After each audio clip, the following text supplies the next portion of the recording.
अस्सलामुअलैकुम, welcome back to another lecture of UI UX master class. और इस lecture में हम कंटिन्यू करेंगे जो हमने पर्सोनास के डिस्कशन शुरू की थी।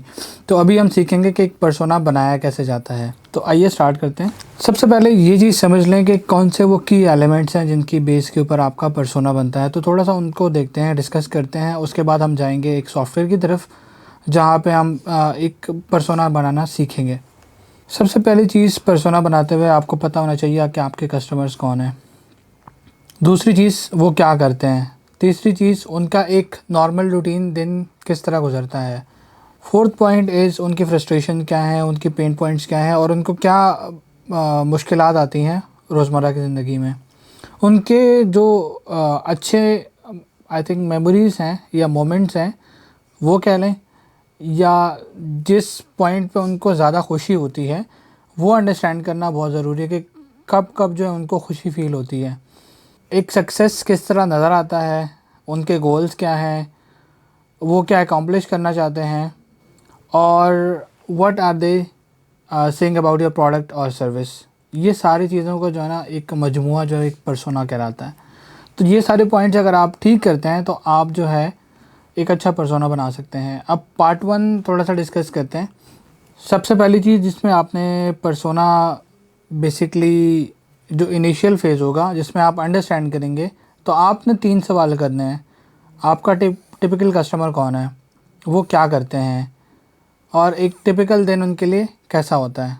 पहला पार्ट, जब आपने इसको नैरो डाउन कर दिया ना, देन आप पर्सोना को बिल्ड करना शुरू करें। पहले 3 सवाल थे, अब आपने क्या करना है, आपने पर्सोना को नाम देना है एंड उसके बारे में आपने एक मज़ेदार सा कॉन्टेक्स्ट लिखना है। और उसमें आपने बेसिकली बताना है कि उनके फ्रस्ट्रेशंस क्या हैं, उनके पेन पॉइंट्स क्या हैं, उनके चैलेंजेस क्या हैं, फिर उनके खुशी के मौके कौन से हैं, उन सक्सेस किस तरह नज़र आती है, उनके गोल्स क्या हैं और वो क्या अचीव करना चाहते हैं। अब हमने ब्रेक डाउन किया, लेट्स सपोज सी हमने 3 से स्टार्ट किया था, हमने नैरो डाउन किया था, हम नैरो डाउन करके चल रहे हैं।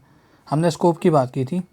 देन आप क्या करें, कंडक्ट करें प्रोडक्ट रिसर्च को कि यूज़र्स क्या कहते हैं, उनके रिव्यूज़ क्या हैं, कस्टमर सपोर्ट कैसा है, उनके बीच में कोई कॉमन पैटर्न आपको अपने यूज़र्स के बीच में नज़र आ रहा है कि नहीं आ रहा। बहुत ज़रूरी है ताकि आपको पता चल सके कि क्या ऐसा मजमूई तौर पे जो मसला है उसको किस तरह से रिज़ॉल्व करना है, या आपके प्रोडक्ट में कोई ऐसी चीज़ है जो कि यूज़र को बार बार तंग कर रही है, बार बार एनॉय कर रही है। लेट्स सपोज ये वही वाली बात होगी, मैंने बैंकिंग एप्लीकेशन पे मोबाइल पैकेज करना है। अब होता क्या है, जब मैं पैकेज वाली स्क्रीन पे जाता हूँ तो वहाँ पे मुझे अपना फ़ोन नंबर एंटर करना है। लेट्स सपोज आपका फ़ोन नंबर आ गया यहाँ पे, और जब भी आप जैसे ही अमाउंट एंटर करते हैं तो एक अनोइंग सा ऐड आ जाता है या पॉपअप आ जाता है बार बार, जो कि आपको बड़ा फ्रस्ट्रेट कर रहा है और जिसकी वजह से आप वो टास्क अचीव नहीं कर पा रहे, यूज़र जर्नी में डिफ़िकल्टीज आ रही हैं। तो आपने ये सारी चीज़ों को माइंड में रखना है और आपने इसको पर्सोना में ऐड करना है। अब हम क्या करेंगे, एक सॉफ्टवेयर है जिसे हम कहते हैं हबस्पॉट, और हबस्पॉट में ना एक छोटा सा टास्क है जिस पे हम एक पर्सोना बनाएंगे। तो अभी ज़रा हम सॉफ्टवेयर पे जाते हैं और सॉफ्टवेयर पे देखते हैं कि एक पर्सोना बनता किस तरह से है। ठीक है, तो मेरी स्क्रीन पे आपको नज़र आ रहा होगा हबस्पॉट, और हबस्पॉट की जो स्क्रीन है यहाँ पे लिखा हुआ है बिल्ड माय पर्सोना। अब हम क्लिक करेंगे बिल्ड माय पर्सोना पे। अब यहाँ पे लिखा हुआ है कि create a buyer persona that your entire company can use to market self and serve better. एक बायर पर्सोना हम बनाने जा रहे हैं। मैं करूँगा बिल्ड माय पर्सोना। ये मेरे पास फर्स्ट स्क्रीन आ गई। यहाँ पे मैं क्या करूँगा, अपना नाम लिख लेता हूँ मैं, और यहाँ पे मैं अपने लिए एवटार सेलेक्ट कर लेता हूँ। कोई भी, सारे ही अच्छे लग रहे हैं, ये वाला कर लेते हैं। और यहाँ से हम क्या करेंगे, नेक्स्ट करेंगे, अपनी एज यहाँ पे लिखेंगे। ये जो मैं आपको बता रहा था एज ग्रुप्स, अब आपको समझ आ रहा है। Demographics 18 to 24, 25 to 34, 35 to 44, 45 to 54 and so on. This is how the age group works. So वो स्टैंडर्डाइज किए जाते हैं, उस स्टैंडर्ड के बीच के ऊपर जो है ना आपका पर्सोना बनता है। मैंने आपको कहा था ना कि आप सारे यूज़र्स का मजमुआ बना के एक पर्सोना बनाते हैं। आप 300 इनपुट्स का 300 पर्सोना नहीं बना सकते, बड़ा मुश्किल हो जाता है। तो आपने एक सॉलिड पर्सोना बनाना होता है जो कि उसमें कॉमन प्रॉब्लम सारी इंक्लूडेड होती हैं। मैं कहूँगा कि मेरी एज ग्रुप इसमें से है। And what is the highest level of degree. अब एजुकेशन के बारे में मुझसे पूछ रहा है ये। बेसिकली पर्सन मेरे बारे में जानना चाह रहा है कि क्या क्या इन्फॉर्मेशन मैं उसको दे रहा हूँ, उसके बेस पे मुझे आगे चीज़ें बताएगा। मेरे पास बैचलर्स की डिग्री है। मैं क्या करूँगा, यहाँ से मैं नेक्स्ट कर दूँगा। अच्छा जी, आप किस इंडस्ट्री में काम करते हैं, तो हम डाल देंगे जी हम डिज़ाइन तो यहाँ पे नहीं, हम टेक्नोलॉजी ही डाल देते हैं। और हम what's the size of the organization जिसमें मैं काम करता हूँ, तो उसमें ऑलमोस्ट इतने एम्प्लॉयज़ हैं। ठीक है। जॉब टाइटल क्या है जी, जॉब टाइटल लिख देते हैं अपना। मेरा जॉब टाइटल ये है। ठीक है। मैं रिपोर्ट करता हूँ डायरेक्टली सीईओ को, और सीईओ से पहले मेरा प्रोडक्ट मैनेजर आता है। मोस्टली फोकस होता है यूज़र रिसर्च, जिसके बेस पर मेजर किया जाता है। यूज़र इंटरव्यूज़ होते हैं, ऑडिटिंग होती है, यूएक्स ऑडिटिंग, पर्सोनास बनाना, जर्नी मैप्स बनाना, एम्पैथी मैप्स बनाना,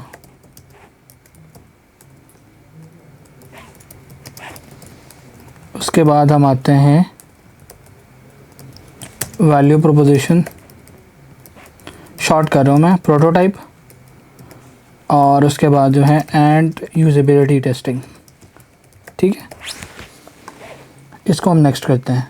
अच्छा जी, what are their biggest challenges. सबसे ज़्यादा प्रॉब्लम क्या आती है, सबसे ज़्यादा प्रॉब्लम आती है ये चीज़। एंड देन उसके बाद हम ऐड कर देते हैं communication is fine, employee morale is fine, resources is fine. थोड़ा बहुत यहाँ पे स्ट्रगलिंग आती है। गोल्स क्या है, ऑब्जेक्टिव्स क्या है, एक अच्छा प्रोडक्ट बनाना। How would you describe products.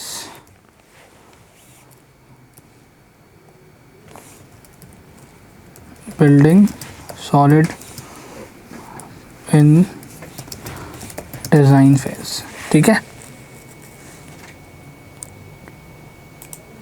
Job responsibilities क्या है, जॉब रिस्पॉन्सिबिलिटीज़ है वायर फ्रेम्स बनाना, मॉकअप्स बनाना,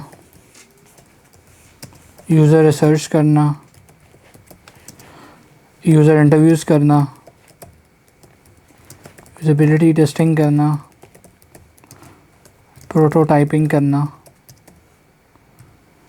ठीक है, these are part of the job responsibilities. And next, कौन सा टूल यूज़ करते हैं। अब यहाँ पे जो है वो टूल हमारे प्रोजेक्ट मैनेजमेंट टूल यूज़ होता है। मोस्टली हम यूज़ करते हैं जिरा यूज़ करते हैं, monday.com है, असाना है। उसके बाद हम यूज़ कर देते हैं यहाँ पे फिग्मा यूज़ होता है, प्रोटोपाई यूज़ होता है, मेज़ यूज़ होता है, एडोब क्रिएटिव सूट भी थोड़ा बहुत यूज़ होता है, थोड़ा बहुत एडिटिंग का काम आ जाता है। तो ये सारे टूल्स यूज़ होते हैं। मोस्टली कम्युनिकेशन जो होती है वो ईमेल्स के थ्रू होती है, और social media, face to face भी थोड़े बहुत क्लाइंट्स हो जाते हैं। नेक्स्ट, अच्छा, what social networks do they belong to. सारे ही ऑलमोस्ट। कोलैबोरेशन में मोस्टली इंफॉर्मेशन एक्सचेंज बहुत ज़्यादा होता है। टीम वर्क मोस्टली कोर्सेज से, कॉन्फ्रेंसेस, ये सारी चीज़ें आती हैं। अब देखें, एक अच्छा सा पर्सोना आपको मेरी स्क्रीन पर नज़र आ रहा होगा। तो हमने एक अच्छा सा पर्सोना बनाया है, और उसमें देखें ना पर्सोना क्या कह रहा है कि जी टॉप जॉब टाइटल ये है, एज ये है, ये डिटेल्स हैं, सोशल नेटवर्क ये है, इंडस्ट्रीज़ में से है, कंपनी ये साइज़ ये है, प्रेफर्ड कम्युनिकेशन मेथड ये है, जॉब में टूल्स क्या क्या चाहिए उसको, प्रोजेक्ट मैनेजमेंट। अब यहाँ पे बाकी उसने ऐड नहीं किया, बट वो आ सकते थे यहाँ पे। जॉब रिस्पॉन्सिबिलिटीज़ आ रही हैं, जॉब की मेजरमेंट कैसे होती है, आउटपुट रिपोर्ट्स कहाँ कहाँ पे जाती हैं, गोल्स क्या है, इन्फॉर्मेशन कहाँ से गेन होती है, और सबसे ज़्यादा प्रॉब्लम क्या आ रही है। अब हमें ये पता चल गया कि हमारे पर्सोना को ये प्रॉब्लम है। अब हमने बेसिकली इस प्रॉब्लम को सॉल्व करना है। ठीक है, that's how we do. Persona का मकसद ये होता है कि आपको सारी चीज़ें क्लैरिटी के साथ आ जाती हैं। So you can add as many section as you want. यहाँ पे आप और भी ऐड कर सकते हैं, मोटिवेशंस क्या हैं, गोल्स क्या हैं, वो सारी चीज़ें आप यहाँ पे और भी ऐड कर सकते हैं। गोल्स ऑलरेडी एडेड हैं, मोटिवेशंस ऐड कर सकते हैं। फेवरेट ब्रांड्स कौन से हैं, डिपेंड्स ऑन आपकी मार्केट कौन सी है, क्या डेटा आप गेट करना चाह रहे हैं। So this is basically all about creating personage and क्या यूज़र पर्सोनाज होते हैं, क्या चैलेंजेस आपको आते हैं, बनाए किस तरह से जाते हैं. So this is what we all saw in this lecture.